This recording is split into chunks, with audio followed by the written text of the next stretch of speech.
Hey, it's your girl Candy J, your favorite premarital and marital counselor, certified clinical sexologist, premarital and marital counselor. Oh, I'm sorry, I said that already.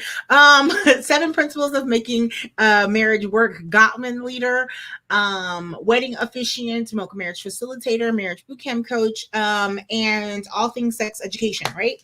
So, I am wrapping up my Thursday evening. I'm just getting off the line with my last client, and something that triggered in me today to kind of just talk to you real quickly about mindfulness. First of all, guys, what's mindfulness?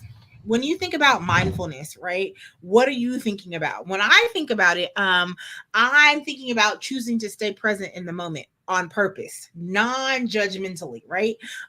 When we're being mindful, we gather our attention and then choose to focus and concentrate on what we want to observe or do. And in this moment, we choose to focus your mind where you want to be, right? Perhaps you focus on your emotions, your thoughts, your bodily sensations, what you experience through your senses or your surroundings, and you hold your attention there being in the moment, right? So there are several states of mind when you think about mindfulness. One is the reason mind and one is the emotion mind, and then the last one is the wise mind, right? So wise mind is the balance in between emotions and reason, and in wise mind you can acknowledge and validate your feelings and still use reason to problem solve, think about consequences, and choose effective behaviors, right? In the wise mind, we act in ways that reflect our goals and who we are and who we want to be as people. And in any moment, you can just ask yourself, what is my wise mind telling me? Then act from your wise mind. So think about this. When I'm thinking about wise mind, I'm going to give you a scenario that recently happened to someone I'm friends with, someone I'm very close with, actually. So she was driving down the highway. I guess somebody perceived that she cut them off, right? And when she cut them off, supposedly, right, this person got up on the side of her, honking and screaming at her and all kinds of things. And she was just like, okay, let's just let this go. It's not that big of a deal. It's just traffic. Sorry. Like, she's saying this in the car, but of course the other person can't hear her, right? So she's continuing on to drive, and the other person follows her to where she's going. Now, let me paint this picture. This is late at night. This is like 9:30, 10 o'clock at night. She's pulling up to a bank, right? Nobody else is there because she's trying to go to the ATM. Nobody else is in the surrounding. Nobody else is in the parking lot. So she pulls in, about to get out to go to the ATM, and this other person follows her to the ATM. Okay, standing behind the car, yelling and screaming like she was going to do something, and there might have been weapons involved.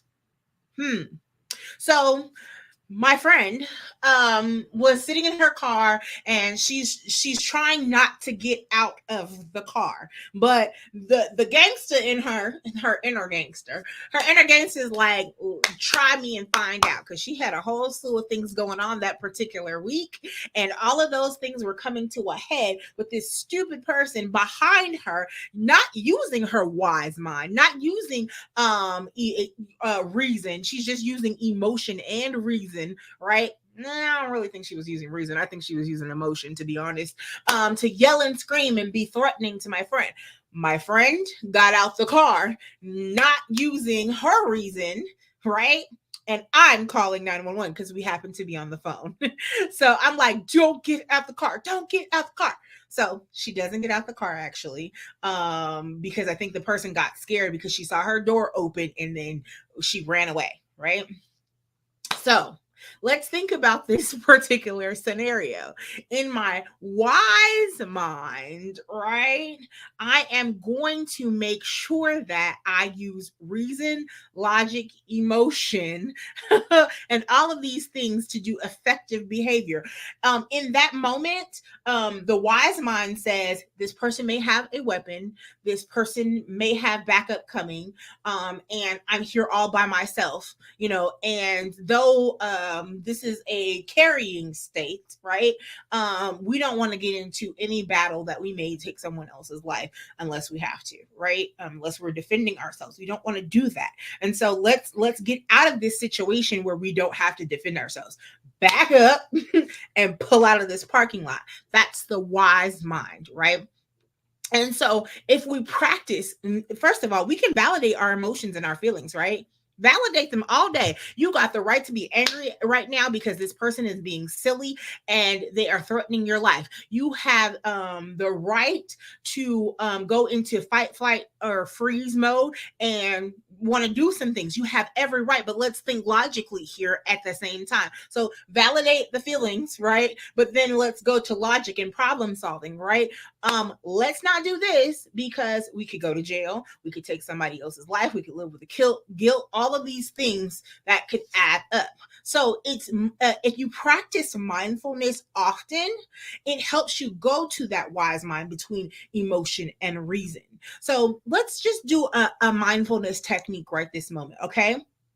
So I practice CBT, which is cognitive behavior therapy, and a dialectical behavior therapy. It's DBT, right? So it helps, DBT in mindfulness helps to settle you in the moment. It takes all the swirl and the anxiety and all of those things, and it calms you down, right? So you want to sit in a comfortable position, however you are comfortable, right? And I want you to close your eyes or not close your eyes. It doesn't really matter. You don't have to close your eyes to be to do mindfulness, but I find for me it helps to close my eyes, right? Right? But what you're going to do is you're going to concentrate on your breath, okay? And you're just going to notice how your breath goes in and out and in and out. And as you notice your breath, the outwards are a little warmer and the inwards are a little cooler. And sometimes you might notice that you get distracted, right? Distractions can happen, right? And it's natural. Thoughts, sensations, feelings, all of these different things are part of the process, right? But then you go back to the breath and you focus on the in and the out of your breath. And as you're focusing on breath, all of those swirling things that you had should be calming down, right? And when you open your eyes back up, if that's how you chose to do it, there should be a calmer sense and you shouldn't have all of these things swirling anymore. So I just wanted to take you through that really quickly. I'm going to be talking about mindfulness for the next couple of days, and we'll go through a few more techniques and what mindfulness really means. But I just wanted to hit you up with those things. If you suffer from anxiety, if you suffer from a lot of stress, taking those mindful moments, right, when everything is swirling,